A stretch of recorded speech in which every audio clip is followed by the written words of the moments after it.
হেফাজতে ইসলাম একটি অরাজনৈতিক সংগঠন দাবি করে হেফাজতের যুগ্ম মহাসচিব মাওলানা মামুনুল হক জানিয়েছেন তাদের নির্বাচন করার কোনো ইচ্ছা নেই।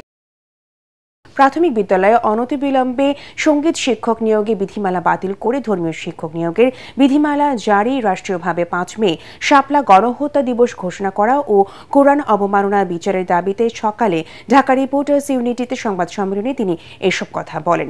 জামায়াতকে নিয়ে হেফাজতে আমিরের বক্তব্য একান্তই ব্যক্তিগত বলেও জানান মামুনুল হক।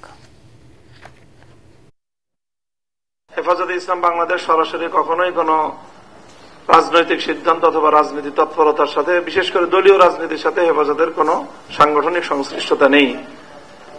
কাজেই হেফাজতে ইসলাম তার নিজস্ব প্ল্যাটফর্ম থেকে কোন রাজনৈতিক দলীয় কর্মসূচির সাথে কোনোভাবেই সম্পৃক্ত না।